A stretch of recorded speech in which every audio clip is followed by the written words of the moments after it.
सभी साथियों को जय हिंद। दोस्तों, मैं आपका साथी, आपका मित्र डॉक्टर अशोक शर्मा आप सब लोगों का एक बार पुनः आपके अपने YouTube channel doctor Ashok Sharma में स्वागत करता हूं। दोस्तों, यदि आप बहुत शानदार इंग्लिश बोलना चाहते हैं, बहुत शानदार इंग्लिश लिखना चाहते हैं और इंग्लिश के जो भी कंपटीशन है उनको पास करना चाह रहे हो, चाहे वो एयरफोर्स हो, नेवी हो, एनडीए हो, एसएससी हो, बैंकिंग हो या फिर किसी भी राज्य स्तरीय जो एग्ज़ाम है जिनमें इंग्लिश का सिलेबस आता है, यदि वो आप पास करना चाहते हैं तो निश्चित रूप से ये वीडियो आपके लिए बहुत उपयोगी है। आप वीडियो को अंत तक देखिएगा।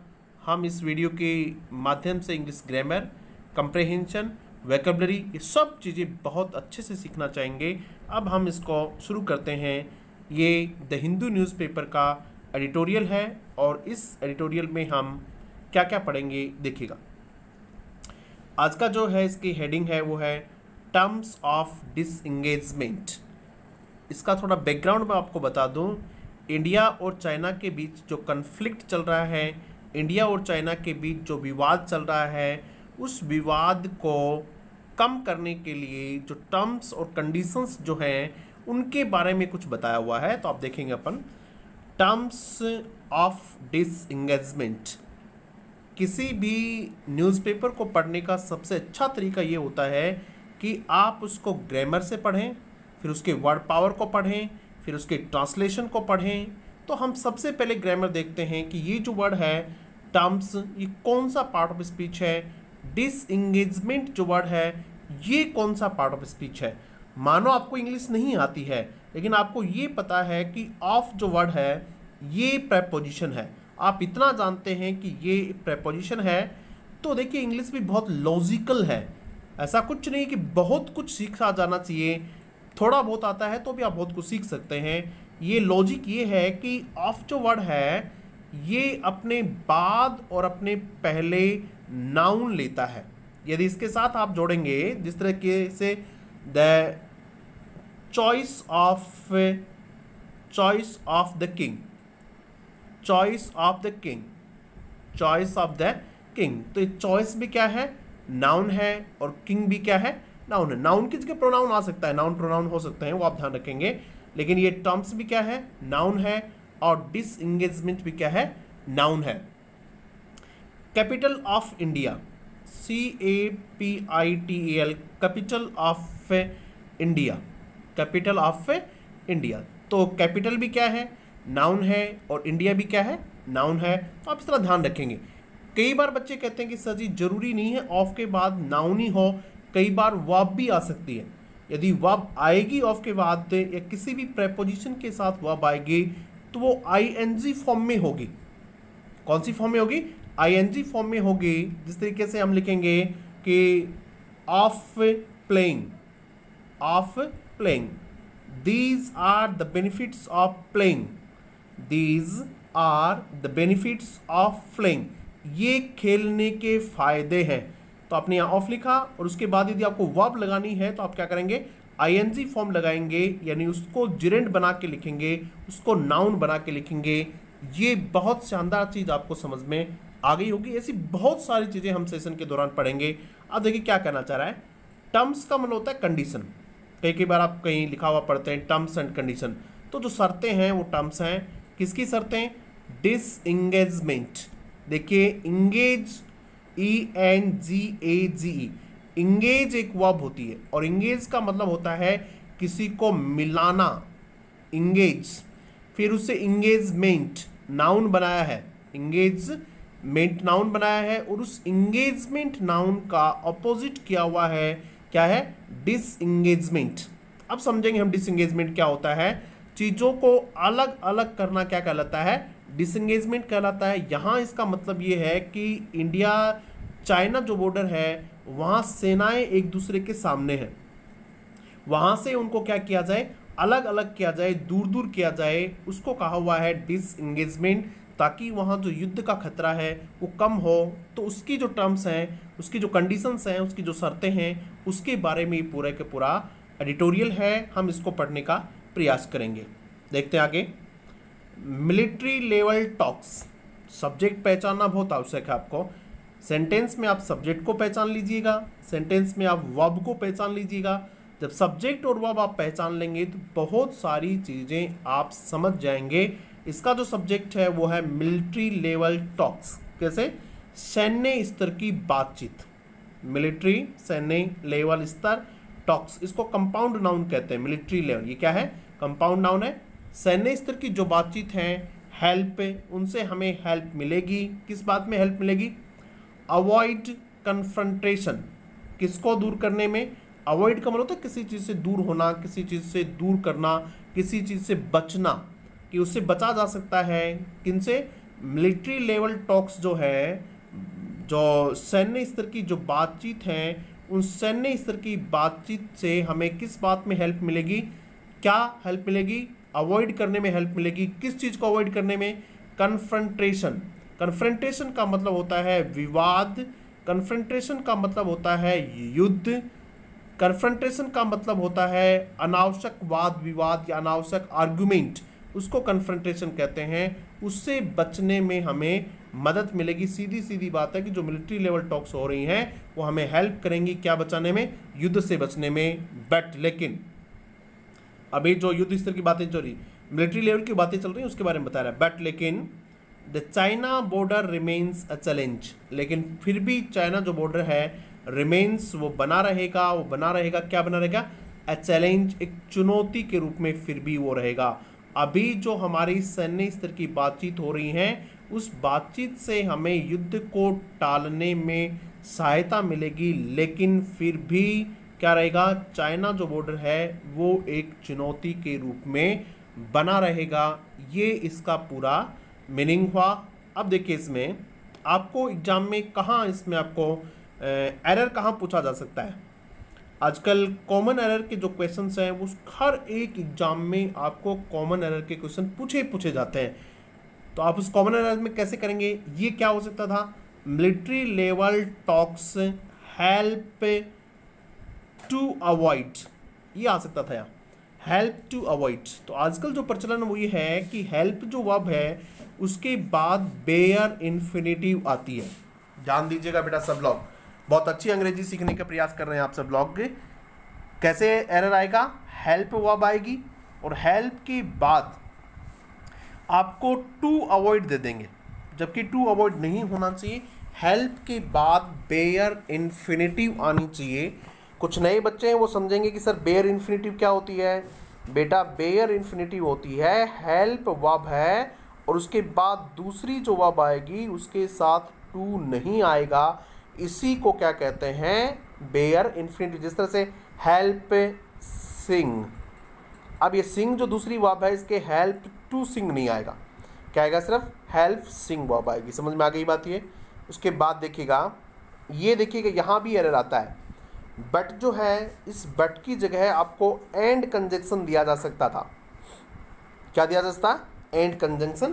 कंजंक्शन से रिलेटेड भी एरर आता है। कैसे? देखो, military level talks help avoid confrontation. Military level की टॉक से हम कन्फ्रंटेशन को अवॉइड कर सकते हैं, लेकिन China border remains a challenge, लेकिन चाइना बॉर्डर एक चैलेंज बना रहेगा। ये जो है दो जो सेंटेंस हैं ये अपोजिट नेचर के सेंटेंस है। ये जो बात कहना चाह रहा है, ये दूसरी जो सेंटेंस का हिस्सा है ये इससे कॉन्ट्ररी है, ये लगभग इससे अपोजिट है। और अपोजिट नेचर के सेंटेंसेस को जोड़ने के लिए बट का प्रयोग करते हैं। किसका नहीं करते? एंड का नहीं करते। कैसे? देखो, जिस तरह से I worked hard, I worked hard, ये सेंटेंस आपका, एंड पास्ड द एग्जामिनेशन, और मैंने क्या पास कर लिया? एग्जाम पास कर लिया। तो हार्ड वर्क का रिजल्ट क्या होना चाहिए था? पास होना चाहिए था, ठीक है। लेकिन ये ऐसा होता, I worked hard, I worked, ये सेंटेंस आपका ऐसा होता बेटा, आई वर्कड हार्ड, और यहाँ आपको ब्लैंक दे दिया जाता failed the examination, failed the examination. अब बताइए इसमें एंड आएगा या बट आएगा? बोलिए भाई क्या आएगा? अब इसमें क्या आएगा? बट आएगा, क्योंकि हार्ड वर्क करने का फ़ायदा ये होना चाहिए था, पास होने चाहिए थे, लेकिन क्या हो गए? फेल हो गए। तो ये चीज़ें भी आपको थोड़ी सी इसमें क्या रखनी है? याद रखनी है। और देखिए हम इसमें क्या समझ सकते हैं। एक वर्ड आया इसमें कन्फ्रंटेशन, तो कन्फ्रंटेशन के सिमिलर वर्ड हम देख लेते हैं। एक वर्ड होता है कन्फ्लिक्ट, CONFLICT, कन्फ्लिक्ट। ये देखिएगा कन्फ्लिक्ट इसका सिमिलर वर्ड है क्लैश, CLASH, क्लैश इसका सिमिलर वर्ड है। उसके बाद में एक सामान्य वर्ड है जिसको आप लोग कह सकते हैं फाइट और बैटल, ये सब आप जानते ही हैं। फाइट, बैटल, BATTLE, बैटल, ठीक है। एक वर्ड होता है ब्रश, BRUSH, ये भी होता है, ठीक है। तो ये कुछ वर्ड हमने देखे थे। अब हम इसको शुरुआत करेंगे और आप इसको बहुत अच्छे से समझ के आप इसको पढ़ेंगे। जो चीज़ आपको कम समझ में आई आप कमेंट बॉक्स में मुझे बताएंगे। दैट की India and China have agreed to stop sending more troops to the front line is a welcome step towards hitting pause on the rising tensions along the LAC। ये पूरा का पूरा sentence है। एक बार आप इस दैट को छोड़िएगा। दैट का मतलब क्या होता है, सेंटेंस में दो क्लोज होते हैं, तो दूसरी क्लोज है दैट के, क्या है, दैट कि कौन सी बात। अब दैट जो है वो पूरा आगे बताएगा आपको। उसके बाद यहाँ देख सब्जेक्ट मिलेगा कि इंडिया एंड चाइना, भारत और चाइना, हैव क्यों आया अभी, क्योंकि जब दो सिंगुलर सब्जेक्ट एंड से जुड़े होते हैं तो उनको प्लूरल माना जाता है, और ये दोनों हो गए, इसका मतलब ये क्या गया, प्लूरल गया, हैव हो गया। कि भारत और China agreed, have agreed, past का प्रेजेंट का परफेक्ट टेंस है, हैव के साथ कौन सी वर्ब आनी चाहिए, third form of the verb आनी चाहिए, हैव एग्रीड हो गया। India and China have agreed, वो सहमत हो गए हैं किस बात को लेके, एग्री टू स्टॉप, बंद करने के लिए। किस बात पे सहमत हो गए हैं कि वो ख़त्म कर देंगे, बंद कर देंगे। सेंडिंग मोर ट्रूप्स, क्या बंद कर देंगे, सेंडिंग यानी भेजना, मोर ट्रूप्स, और ज़्यादा सेना की टुकड़ियों को भेजना। ट्रूप्स का मतलब होता है टुकड़ियाँ, सैन्य टुकड़ियाँ। मोर ट्रूप्स, ज़्यादा, कहाँ, to the front line. Front line का मतलब होता है आगे की जो लाइनें होती हैं, जो फ्रंट लाइन्स होती हैं, मतलब ये मानो ये है, तो ये जो लाइन है ये कौन सी लाइन है, फ्रंट लाइन है, यानी सीमा के जो नज़दीक है वहाँ फ्रंट लाइन। ये जो बात है इज़ अ वेलकम स्टॉप, ये क्या है कि वेलकम स्टेप है, ये एक स्वागत योग्य कदम है। किसकी तरफ, टुवार्ड्स की तरफ। हिटिंग पॉज, पॉज का मतलब होता है किसी चीज़ को रोकना। हिटिंग पॉज का मतलब तो पॉज के बटन को दबाना या पॉज को रोकना, यानी किसी चीज़ को रोकने की तरफ। किसको रोकने की तरफ, ऑन द राइजिंग टेंशंस, जो टेंशंस लगातार बढ़ रही हैं, कहाँ बढ़ रही हैं, अलोंग द LAC, जो LAC की तरफ लगातार टेंशन बढ़ रही हैं, उन टेंशंस की तरफ क्या कर रहे हैं, हिटिंग पॉज कर रहे हैं, यानी वहाँ एक रुकावट का बटन दबा रहे हैं या फिर उनको कम कर रहे हैं, उनको रोक रहे हैं, ये है। अब इसको एक बार दोबारा समझ लीजिएगा ग्रामर के हिसाब से। India and China have agreed, ये सहमत हो गए हैं। एग्री जो अब है इसके साथ टू प्रपोजिशन भी आता है और एग्री के साथ विद भी आता है, दोनों समझिएगा। एग्री के साथ विद कब आता है, जब आप किसी आदमी से सहमत होते हैं तो हम लिखेंगे I totally agree with you, I totally agree with you, मैं आपसे पूरी तरह से सहमत हूँ। तो एग्री विद यू, यू लिखा हुआ है तो क्या लिखना पड़ेगा, विद लिखना पड़ेगा, ठीक है। और यदि कोई आप किसी पॉइंट पे सहमत है तो आपको क्या लिखना है, टू लिखना है, ठीक है। तो एग्री के साथ विद भी आता है, टू भी आता है। यहाँ किस पे सहमत है, भारत और पाकिस्तान सहमत हो गए हैं, क्या सहमत हो गए हैं, स्टॉप की वो रोक देंगे, सेंडिंग भेजना, क्या भेजना, मोर ट्रूप्स। अब दूसरी बात देखिएगा इसमें, आप मात्र एक सेंटेंस से, यदि आप रोजाना एक सेंटेंस बहुत अच्छे ढंग से पढ़ लेते हैं तो निश्चित रूप से आप इंग्लिश सीख सकते हैं। एक सेंटेंस में बहुत कुछ होता है समझाने के लिए। जिस तरीके से ये स्टॉप है, देखो स्टॉप जो वर्ब है वो अपने साथ क्या लेती है, ING फॉर्म लेती है। स्टॉप सेंडिंग, दोनों सहमत हो गए हैं कि वो भेजना बंद कर देंगे। स्टॉप के बाद जो भी वर्ब आएगी वो कौन सी आएगी, ING आएगी, जिसको जेरेंट वर्ब कहते हैं। स्टार्ट के साथ भी ING आती है। START, स्टार्ट के साथ भी जिस तरह से स्टार्ट सेंडिंग हो सकता था, भेजना शुरू कर दें तो क्या आएगा, स्टार्ट सेंडिंग। जिस तरीके से आपने सुना होगा बहुत बार। स्टॉप राइटिंग, जब आपको कोई टीचर लिखना बंद करने के लिए कहता है तो क्या कहता है वो, स्टॉप राइटिंग। जब आपको दौड़ने के लिए कहा जाता है तो हम क्या कहते हैं, start writing, START, start running, start writing, start playing. तो स्टार्ट और स्टॉप के बाद में कौन सी वर्ब आती है, ING वर्ब आती है, ये आप ध्यान रखेंगे। एग्री के साथ कौन कौन सी प्रीपोजिशन आती हैं ये आप ध्यान रखेंगे। उसके बाद और देखिए क्या है, भारत और चाइना सहमत हो गए हैं क्या करने में, कि वो अब नहीं भेजेंगे, क्या नहीं भेजेंगे, मोर ट्रूप्स, और ज़्यादा सेना की टुकड़ियाँ। यदि मोर के बाद आपको काउंटेबल नाउन लिखना है तो वो काउंटेबल नाउन हमेशा प्लूरल में ही आना चाहिए। मोर बॉयज़ वर रिक्वायर्ड, ज़्यादा बच्चों की आवश्यकता थी। मोर रुपीज़ वर रिक्वायर्ड, ज़्यादा पैसों की आवश्यकता थी। ठीक है, मोर के बाद यदि आपको क्या लिखना है, काउंटेबल लिखना तो प्लूरल लिखेंगे। मोर के बाद यदि आप अनकाउंटेबल लिखेंगे तो कोई दिक्कत नहीं। जिस तरह से मोर फूड इज़ रिक्वायर्ड, और ज़्यादा भोजन की जरूरत है, तो फूड कैसा नाउन है, अनकाउंटेबल। तो आप इसके साथ क्या नहीं लगाएंगे, एस या एस नहीं लगाएंगे। लेकिन मोर के बाद यदि आपने काउंटेबल लिखा तो निश्चित रूप से वो क्या आएगा, प्लूरल आएगा। और ये ट्रूप्स देखिएगा क्या है, ये ट्रूप्स निश्चित रूप से क्या है, प्लूरल है। कहाँ भेजने से, डेस्टिनेशन से पहले टू का प्रयोग करते हैं। बेटा हम इसमें आपको एक एक वर्ड समझाने का प्रयास करेंगे, एक एक वर्ड, ऐसा कोई वर्ड नहीं छोड़ेंगे जो आपको समझ में नहीं आए। टू कहाँ, फ्रंट लाइन, सीमा पर। इज, ये क्या है, ये पूरा का पूरा सब्जेक्ट है कि भारत सहमत हो गया है कि वो और ज़्यादा ट्रूप्स नहीं भेजेगा। कहाँ, दोनों साइड ही सहमत हो गई हैं, सीमा पर। ये पूरा का पूरा सब्जेक्ट है। जब कोई भी क्लोज वाक्य का एक बड़ा सा हिस्सा सब्जेक्ट का काम करे तो वो सिंगुलर होता है। ये है क्या है कि ए वेलकम स्टेप है, एक स्वागत योग्य कदम है। किसकी तरफ, रोकने की तरफ। किसको रोकने की तरफ, किसके ऊपर पॉज का बटन दबाने की तरफ। द राइजिंग टेंशंस, जो लगातार बढ़ रही हैं तनाव, किनके बीच में, भारत और चीन के बीच में। कहाँ, अलोंग द LAC, अलोंग का मतलब होता है सहारे सारे, जो LAC के सहारे सारे तनाव बढ़ रहा है उसको रोकने का ही काम करेगा। आशा करता हूँ कि चीज़ें आपको समझ आ गई होंगी। ये हमारा था पहला सेंटेंस। अब हम देखेंगे इंडीड, वास्तव में। द जेनेसिस, जेनेसिस का मतलब होता है शुरुआत, बिगनिंग, स्टार्टिंग पॉइंट। किसी चीज़ की स्टार्टिंग पॉइंट होती है उसको जेनेसिस कहते हैं। इंडीड, वास्तव में। The genesis of the tension, जो तनाव है उसकी शुरुआत कहाँ से हुई थी, उसका जो स्टार्टिंग पॉइंट है वो क्या है, उसकी जो बिगनिंग है वो क्या है उसकी, कहाँ से है।